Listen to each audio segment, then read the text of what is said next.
Aladji, le dégât que le régime déchu a fait là,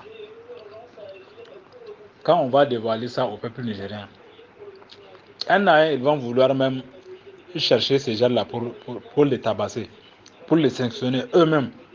Ils vont se faire justice. Parce que c'est de la moquerie. Vous avez parlé tout à l'heure des véhicules réformés. Je vous assure, il y a des véhicules, c'est des problèmes de pneus seulement. On les met sur cale, on va faire une demande de nouveaux véhicules et on les apporte de nouveaux véhicules. Un nouveau directeur, un nouveau véhicule. Après quelques mois, le monsieur, il va créer ce qu'on appelle les réformes.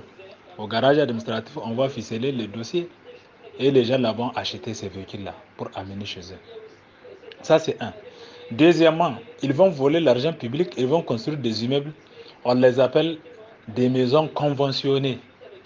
Si vous constatez un peu partout dans la ville de Niamey, subitement vous allez voir dans une maison construite une plaque et vous allez voir c'est un service de l'État, démembré d'un ministère. Vous vous posez des questions comment c'est arrivé comme ça. Surtout dans Bobiel là ou bien vers l'hôpital de référence là. Vous allez voir un peu comme des champignons.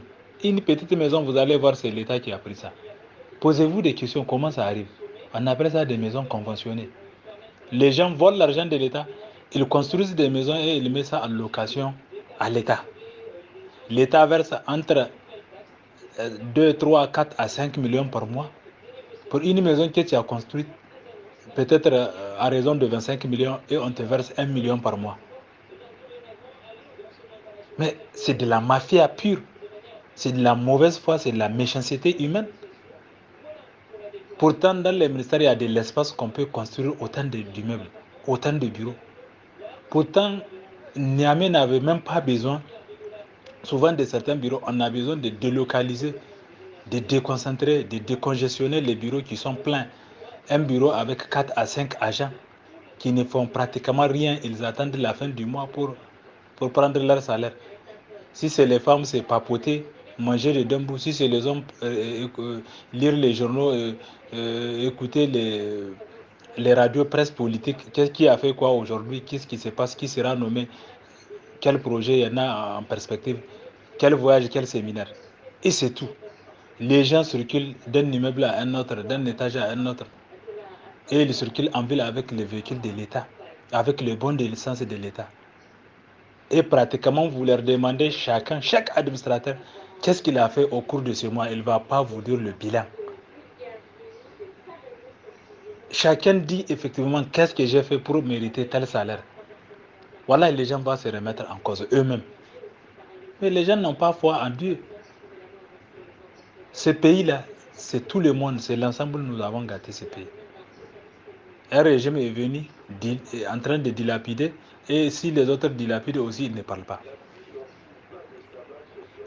Aujourd'hui, vous rencontrez quelqu'un, il n'est rien, il n'a même pas de connaissances intellectuelles. Demain, vous allez entendre qu'il a une nomination.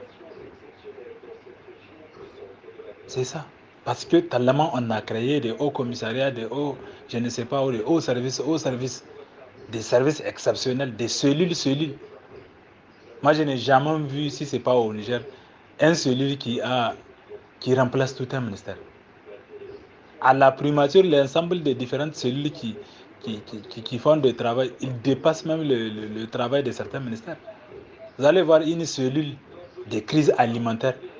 Mais où est le ministère de l'Agriculture? Où est le ministère chargé de la gestion des catastrophes? Qui sont juste des portefeuilles pour donner aux hommes politiques des postes, mais pas pour travailler. Bon sang, ces ministères n'ont même pas d'argent. Personne n'a vu un arrêté portant un recrutement d'un agent dans ces ministères. C'est des agents mis à disposition ou en détachement. Souvent des agents qui ne sont pas du domaine. Vous allez voir, un monsieur va chercher un matricule dans l'enseignement. Une fois qu'il a son matricule, vous allez le trouver au ministère des Finances en train de travailler. Et il va vous dire qu'il a plus de 10 ans là-bas. Son matricule est de l'enseignement, mais lui, il travaille aux finances. Son matricule est du ministère de l'Agriculture, mais lui, il est à la primature, il est à la présidence. Ah oui, il faut que ça change. Hein. faut que ça change.